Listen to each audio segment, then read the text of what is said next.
All right. Shalom. Shalom.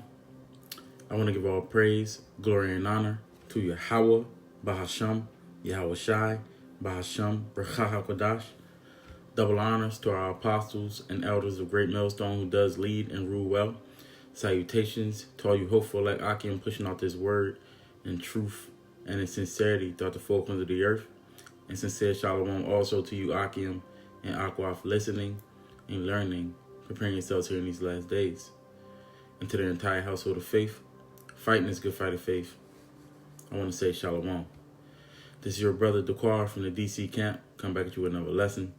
And I'm entitled this one, Jake is in a state of stupor. All right. You know, it says on the screen, you see a spirit of stupor.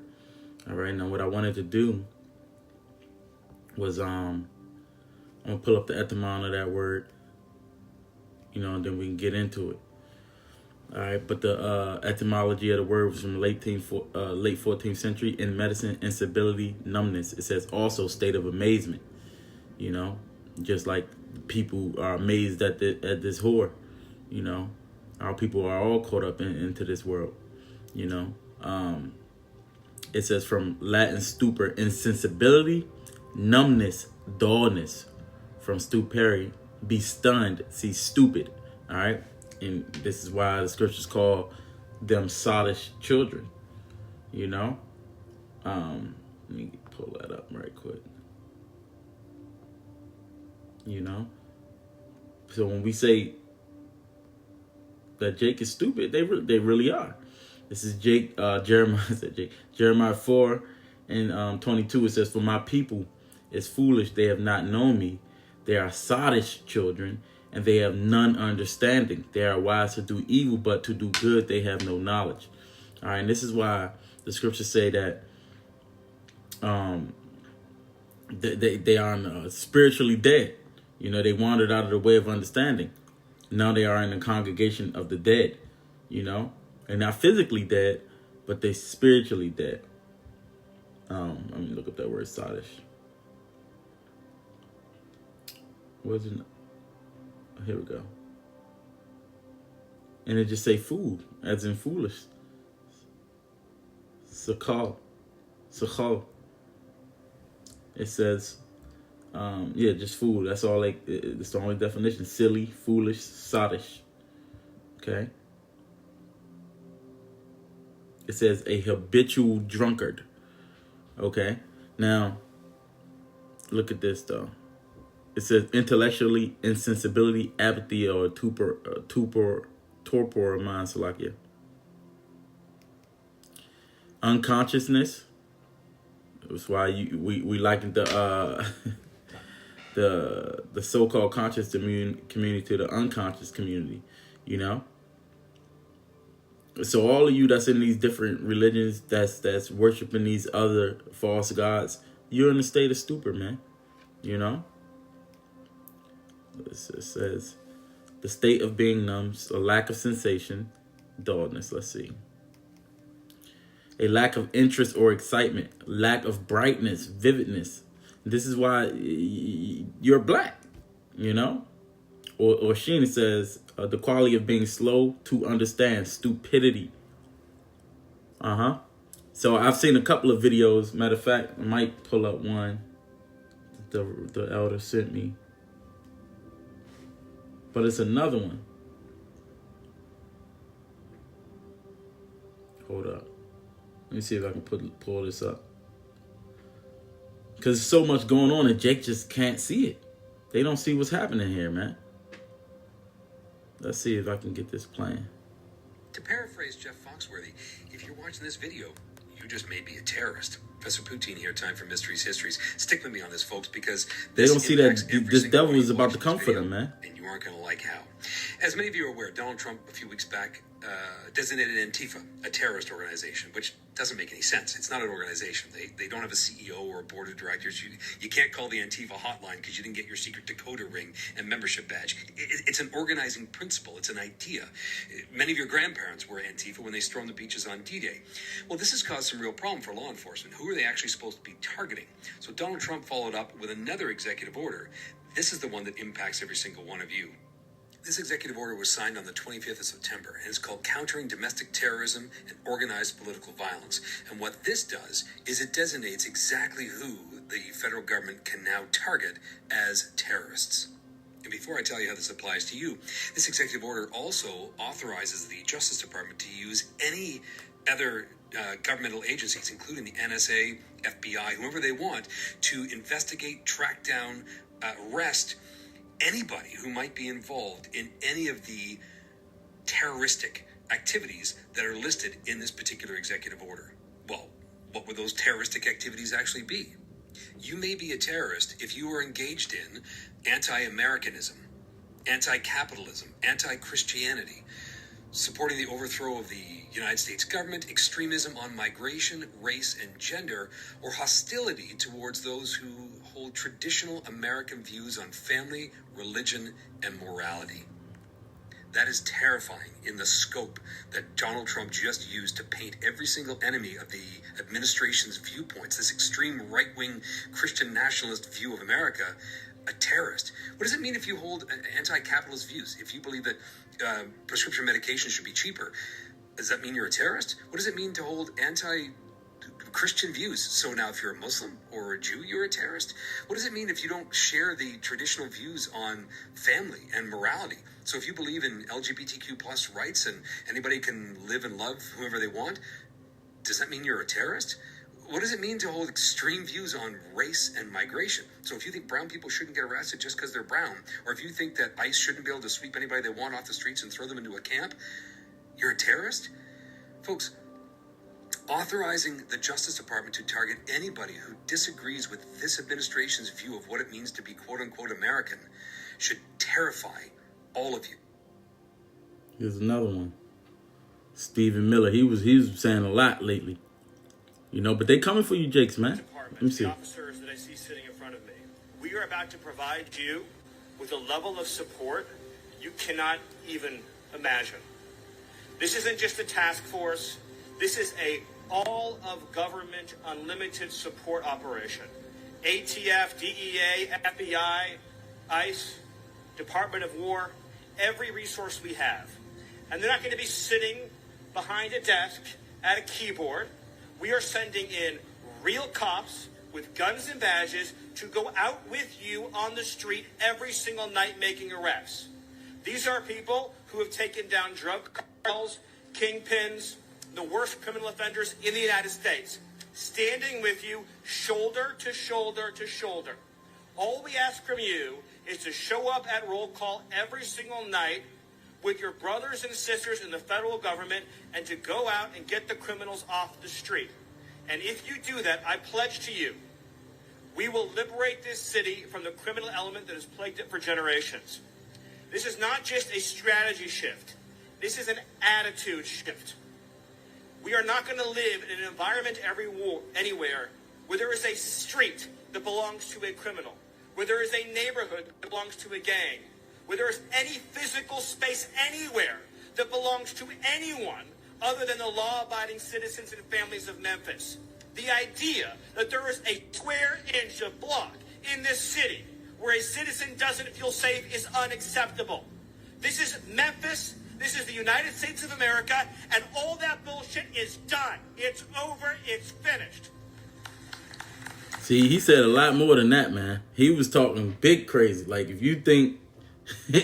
it's pretty much like you ain't seen nothing yet, man. Going back to... They done went back to Rome. You know, going back to the Romans and the Greeks and all that, man. You know? So Jake... My point is, Jake... They don't understand what's about to happen, man. Although we've been out there teaching, we've been preaching, we've been saying these things, and you don't understand what's about to happen. You know? The prices of everything is going up. You know? But Jake still want to just live it up, man. So a state of stupor refers to a condition, an individual or group, because in this case I'm talking about a whole group. You know, they is in a state of insensibility, numbness, or intellectual dullness. This term can be applied both physically and mentally. All right, now let's go to the mental. It says amazement or daze, being so astonished or overwhelmed that normal cognitive functions are temporarily impaired. Intellectual insensibility, it says apathy or torpor of mind, where a person is mentally dull or unresponsive. All right, now let's get these scriptures, a couple of them. Then we can go back. And then we know it. You got one on the screen here, you know. I'm going to start at Isaiah 29. And, which we all know these scriptures, man. You know. But it's just when you really just look at it, how people are completely asleep. You know. Wait. 29 and 9. It says, stay yourselves in wonder. Cry ye out and cry. They are drunken, but not with wine. They stagger, but not with strong drink. For Yahweh hath poured out upon you the spirit of deep sleep, and have closed your eyes. The prophets and your rulers and your seers have he covered. And the vision of all is becoming to you as the words of a book that is sealed, which men deliver to one that is learned, saying, read this, I pray thee. And he saith, I cannot, for it is sealed. And you got some of these pastors that's still saying that the books are sealed. Well, the truth is out there. You just can't hear it. You know?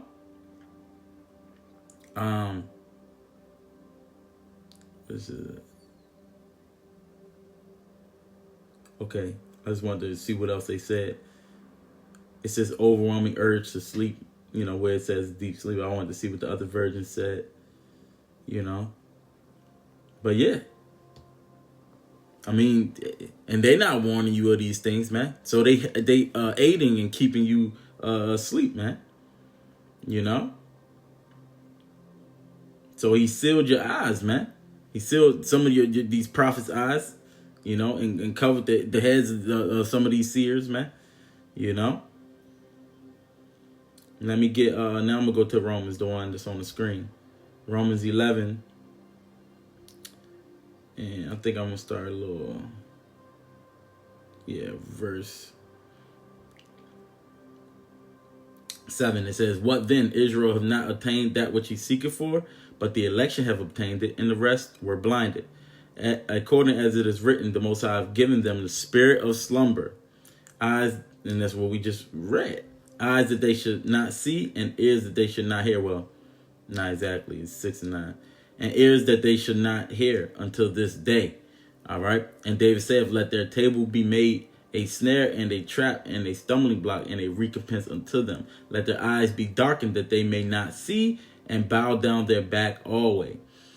All right. So this is what's happening to you, man. We're talking about the 2/3.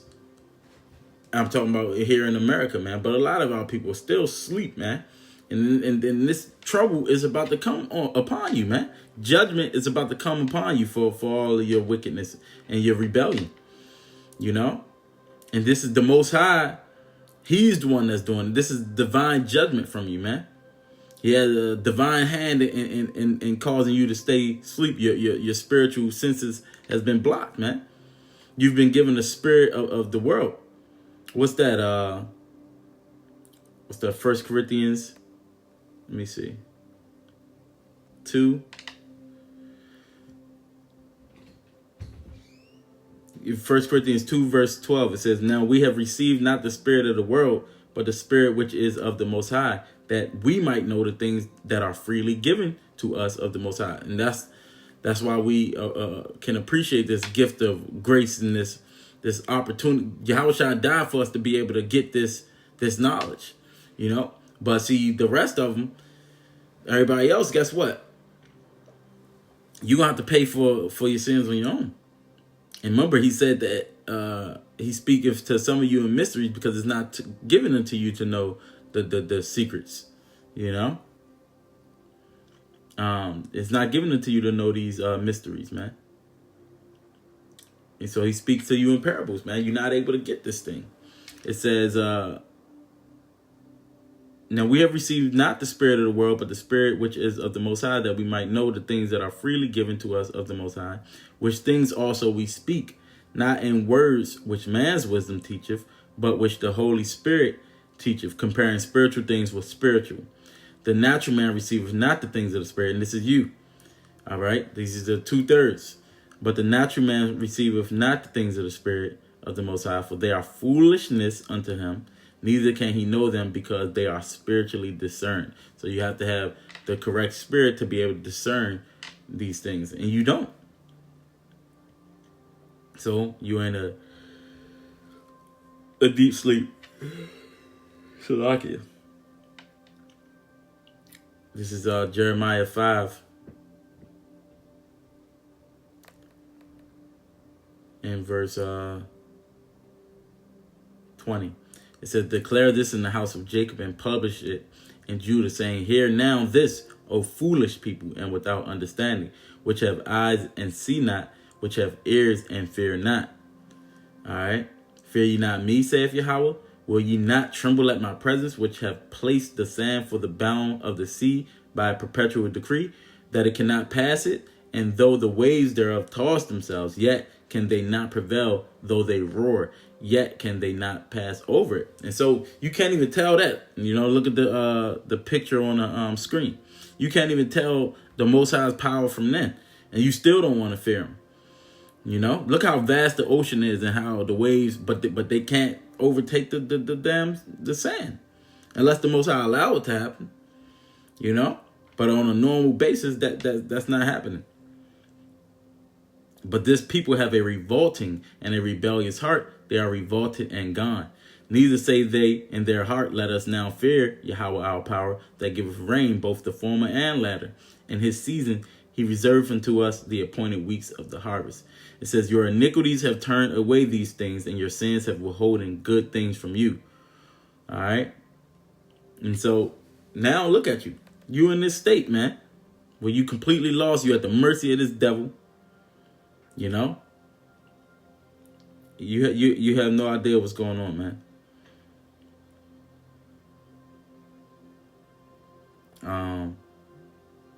I had mentioned this one, Matthew 13:13.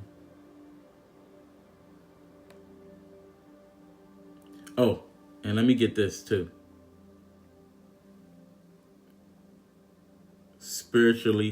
A spiritual stupor. It says, describes a state of spiritual dullness, insensitivity, and lack of responsiveness to spiritual truths. And that's why you can't get this truth, man. It says, often leading to spiritual apathy, confusion. Let's look that up. I guess I got it. Otherwise, it's not going to look up the word. Indifference, lack of interest, enthusiasm, or concern. All right. Confusion and an inability to discern what is sacred or urgent. See, you're not able to see these things, man. This condition is depicted in biblical passages as the Most High withholding spiritual understanding, causing people to be spiritually blind and deaf. It can also be the result of spiritual neglect, self-centeredness, or spiritual stagnation, where a lack of passion and vigilance impairs one's ability to perceive spiritual truths. And this is why the apostles tell us to stay on fire, be fervent for this truth. Because if you're not, the Most High will take that candlestick from you, man. But then you got a generation of people that's pure in their own eyes. They just think they're right. They are lovers of themselves. And so all of this is reason that the Most High ain't giving you that spirit, man. You have eyes, but you see not. Ears, but you hear not. It says self-centeredness, a state where people focus on their own desires, becoming blind to true spiritual understanding.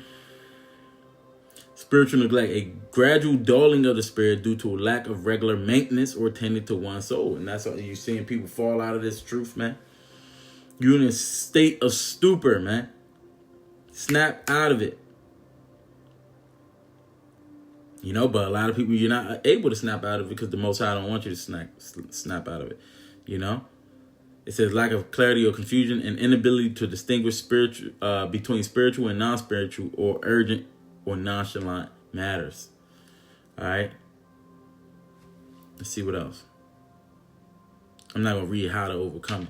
But yeah, some of it, they got it, you know. Spiritual hardening, the result of hardened hearts and ears, which prevents people from receiving divine instruction. Distractions and sin, the presence of spiritual distractions, temptations, and the filtering out of the Most High's light. That's the causes of the spiritual stupor, right? Self-protection and unteachability, a refusal to accept biblical teachings fully, becoming unwilling to learn and grow. Lack of spiritual vigilance, failing to remain alert and responsive to the Most High's word, leading to a slumbering state. All right.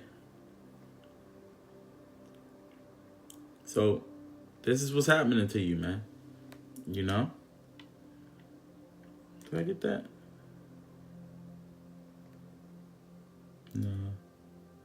Whoa.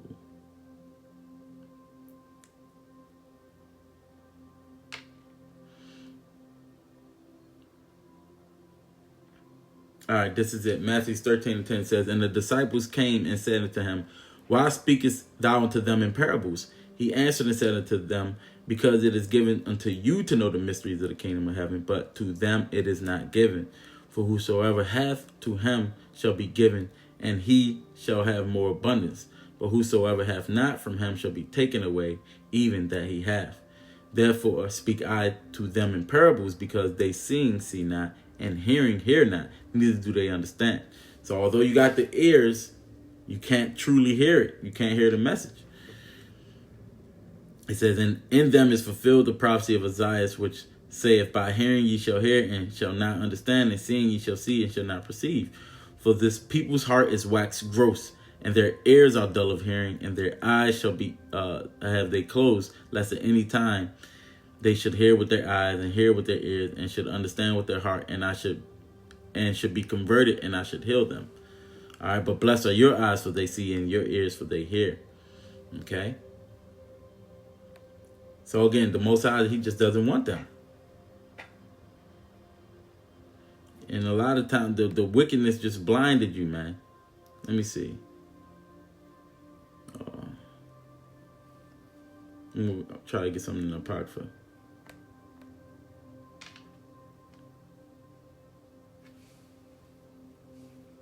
Let me see.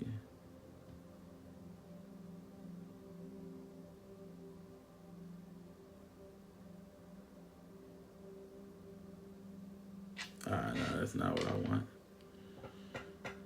All right, but I'll get this one. This is Baruch 2 and verse 30. It says, for I knew that they would not hear me, because it is a stiff-necked people. But in the land of their captivity, they shall remember themselves. All right. So, and you see that in Ezekiel. You know, our people is a stiff-necked people, man. They hard-headed, man. You know. It says that, what's that, Ezekiel 12? It's a couple of places in Ezekiel, actually. But, let me see. Ezekiel 12:1, it says, the word of Yahweh came unto me, saying, son of man, thou dwellest in the midst of a rebellious house, which have eyes to see and see not. They have ears to hear and hear not, for they are a rebellious house. Therefore, thou, my son, therefore, thou, son of man, prepare thee stuff for removing, and remove by day in their sight, and thou shalt remove from thy place to another place in their sight. It may be they will consider, though they be a rebellious house. All right. So a lot of times our people don't consider, you know. Our people doth not know, they doth not consider, you know. So all of this is showing that you are in that state of stupor, although all the signs is right there, man, you know, for you. Okay. So you got that insensitivity, you know. You have a lack of care when it comes to this thing, man. Let me see.